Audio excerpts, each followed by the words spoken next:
the Festival of Apprenticeships in partnership with BT Group, showcasing opportunities to future talent. Hi everyone, it's great to be with you. I'm Daisy, I'm part of the WorldSkills UK team. I'm the Careers Development Manager, and we're really glad that you're here. What you're going to hear in this presentation is a bit about who we are, but I'm not going to do all of the talking. I'm actually going to hand over to Daryl, and you're going to hear from an apprentice in a second. And what you'll leave once you've heard this talk, what you'll leave with is an understanding about why apprenticeships are so beneficial. You'll actually get to hear about some live apprenticeship opportunities in a range of different parts of the organisation that you can apply for right now. And you'll also get to understand a bit more about how apprenticeships actually help you progress and excel in your own career. So a little bit about who we are as we get started. WorldSkills UK is a charity, and we're a partnership. We operate in England, Scotland, Northern Ireland and Wales, and everything we do is to help the UK to become a skills economy.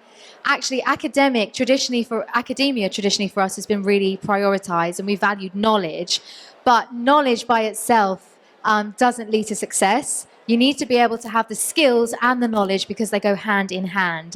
And so for us, we believe that technical education and apprenticeships are prestigious career routes for all young people from all backgrounds.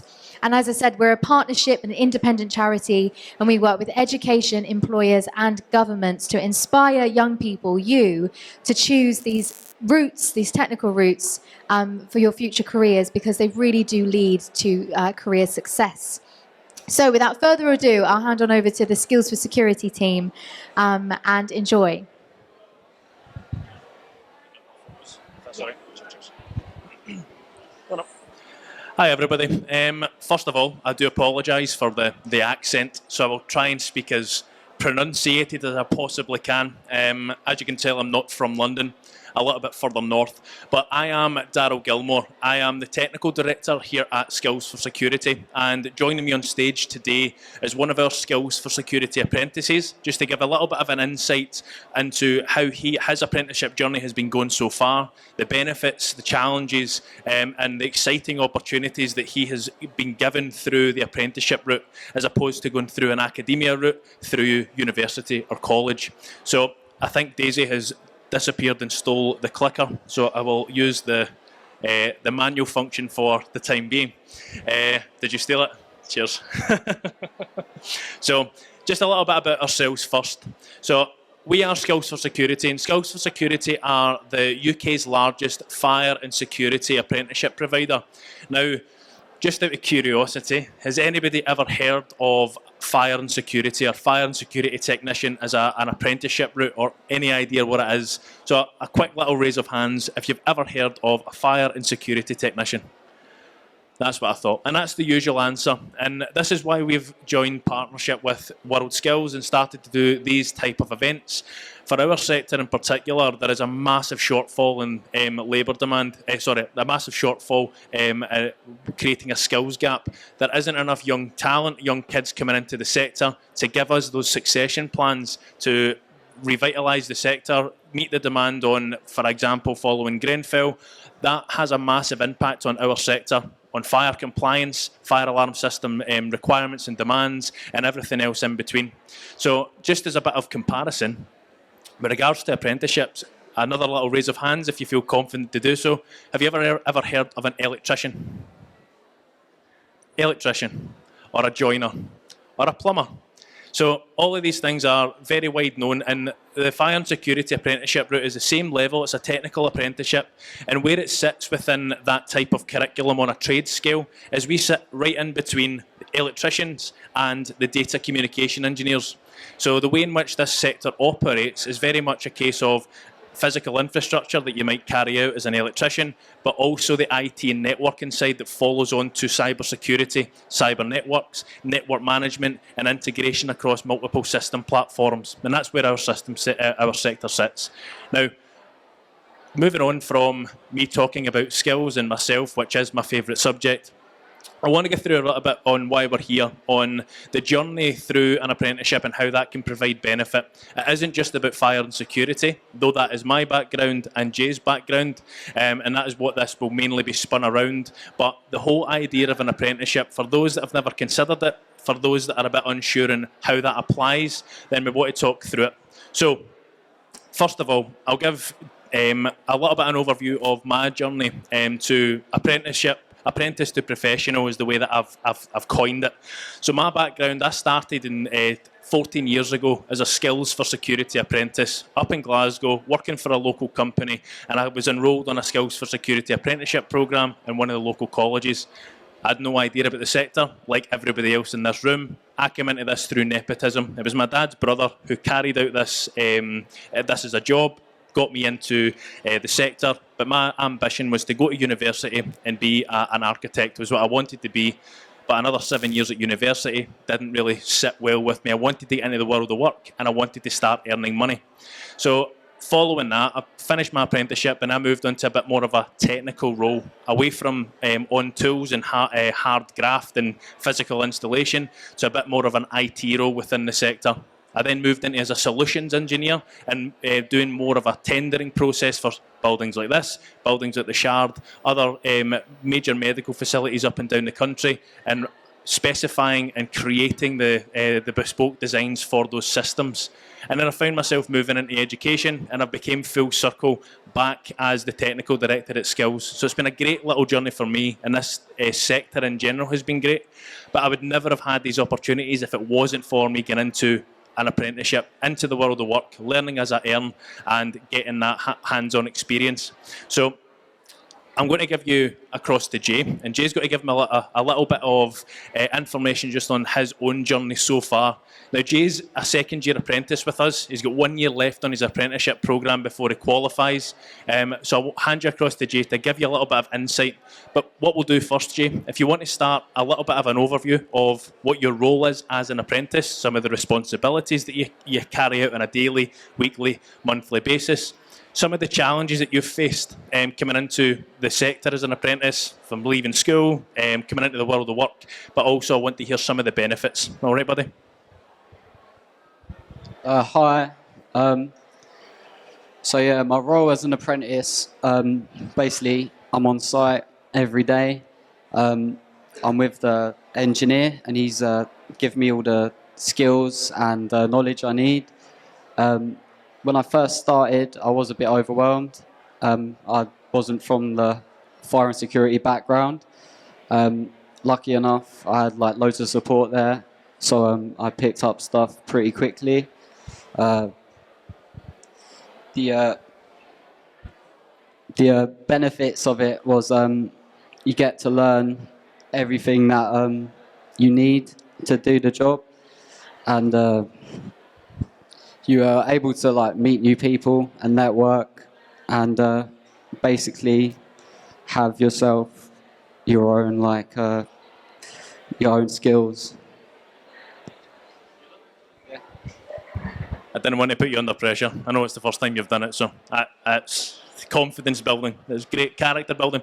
But no, echoes everything that you've said. Now, similar experience from myself as an apprentice, coming into a sector that I had no idea about, unsure about how I was going to fit into the world of work, and not postponing getting into staying in education and not actually getting a job. Now, my major benefits and takeaway from being an apprentice is exactly what Jay said. It gave me the skills through the education that I'd done during in tandem with my employment, but I never had the barriers following my apprenticeship that comes with university or college degrees, where do you have on-site experience? Do you have applied experience in that? You've done 7 years worth of study, but you've not got any sort of applied experience, and that becomes a hurdle, that becomes a barrier and a door that remains closed until you manage to get some form of experience. And for anybody looking to get into an apprenticeship position or into an apprenticeship role, it does give you that flexibility. You get the training, you get the education, but you also get that experience. Now, Some of the other things that WorldSkills do fantastically, and for those that haven't or don't know anything about WorldSkills, I do urge you to get involved and have a look at how they can help, what they can do. But one of the big things that they run is a national and international competition cycle for apprenticeships. Now, I've been lucky enough, and Skills have been lucky enough for the last 3 years to be competition organising partners for WorldSkills for both the fire and security competitions that we run. Now, that's given us a massive given us access to local schools and colleges to try and fill that skills gap, but also from the benefit from an apprentice like Jay, who is looking to do this competition cycle next year. The career progression from that is massive. Not to toot my own horn, but back in 2014, I was lucky enough to be in the competition cycle arena and fortunate enough to win the overall Engineer of the Year in 2014. So I was ranked the best apprentice in the UK, just saying. But following that, I've worn that as a badge of honour for the remainder of my career. It's got me a job inside education, it's got me the progression into a higher role, and all of these little things come from what WorldSkills do on a weekly, monthly, yearly basis, and it's a fantastic thing to be involved in. And for those that go ahead and join an apprenticeship, WorldSkills are likely to be involved in that. If you want to go and do carpentry, you want to go do heating and ventilation, you want to go and do accountancy or floristry, all of these have competition cycles that were ran by WorldSkills and hosted by WorldSkills that give that career progression and catapult you into that next stage of your career. So I don't want to spend much longer. A little bit more on how we actually get involved. Now, it's always a hard question. It's always a hard thing to try and understand where you start on trying to find an apprenticeship and find an apprenticeship route, find an apprenticeship provider, and find employment to sustain that apprenticeship. So for us, again, biased because I work for Skills, but Skills for Security have a fantastic function on the website where we've got a vacancy finder. Now, to give you an idea, we've got 95 live vacancies across the country at the moment, and about 43 of them are in and around London and surrounding areas, meaning that those that are ready to leave school are already thinking about a career. There may already be a job sitting there waiting for that right young person, that right candidate to fall into employment and come straight into that apprenticeship. But over and above that, for those that are maybe still trying to find out what apprenticeship they want, they're not too sure of what career path they go to, there is an online web page called IFATE, Institution for Apprenticeship and Technical Training. Now, the IFATE website holds every single apprenticeship standard across the UK. Couple of trigger words, typing in cyber, typing in security, typing in hair and beauty, whatever it may be. It will give you the course synopsis, what is covered within that course, the occupational summary and what you're expected to do following being qualified and in that full-time employment position, and also gives you access to the training providers that offer those courses, allowing you to access those training providers, contact those training providers, and similar to what we do, ask if there's any live vacancies, and it could be for any apprenticeship that you possibly want to do. So there's a few avenues that you want that you could see yourself vacating into. Now, if anything that I've said is interesting, or if you've even been able to understand from the Scottish accent, we are Skills for Security. So we have got through our website, general inquiry form. If you're interested, please go onto the website, fill out the little form, or contact the info@ email. If you're wanting to get a bit more of an inside scoop, we are right down at the entrance doors, so please pop by and give us a little heads up before you disappear. But I think I am just about on time. I might be a couple of minutes early. Does anybody have any questions on that, or anything that's burning at the top of their tongue and want to ask me anything while I'm still here? Nothing. So the website that I was speaking about all of the apprenticeship standards is IFATE, IFATE. It is the Institute for Apprenticeship and Technical Education, and it's not a recruitment website. It's not a job posting website. But what you can do through that, searching some trigger words, it will give you the apprenticeship standards for every apprenticeship that's available in the UK. It'll tell you the level, the duration, and an occupational summary and what is expected to happen within that role in a real-life working environment. So it can be a very, very useful tool. Brilliant. Yes? Hold on, I'm going to Jeremy Kyle this. What were you saying? Sorry, I'm just interested in the starting salary. Cool. So starting salary is usually one of the things that we get asked. Now, for most apprenticeships across the board, especially at level 3, whether that is a joiner, plumber, heating engineer, whatever, the minimum that the government can pay for under 19 is £4.95 an hour. Now, the vast majority of the fire and security employers that work in this space for year 1 will typically be around £5.50. Now, that's me taking a national average. London will be higher. Now, so if we can expect anywhere between £5.50 and £6.50 per hour for year 1. All of the companies that we deal with have a process in place for gradual segmented increases across their apprenticeship, with an additional increases following the completion of their apprenticeship. Now, the average salary throughout the UK, again, generalised, a little bit higher in London, for a fully qualified trained technician that has completed their apprenticeship plus 1 additional year out with their apprenticeship, the average salary across the UK is anywhere between £28,000 and £35,000 plus overtime, car allowance, or a company car, vehicle, etc. With career progression, especially in specialisms, almost being kind of write your own check. The vast majority of the ones that I've seen just now, for someone specialised in a specific field within fire and security, especially on a certain product or manufacturer, can demand anything up to £110,000. But again, very few positions. But the standard average for a field technician is up to about £35,000. For anybody moving into as a commissioning engineer, a compliance engineer, into fire risk assessment, into any sort of risk or tender process engineer or solutions engineer, again, that starts to increase to anywhere between £35,000 and £55,000. So, as I mentioned right at the start, our sector is screaming out for people. Even for myself, when I done my apprenticeship, my tradesman was 55 years old. The rest of the people in the business were 55, 60 years old. If you start to put that into context, I'm now 30.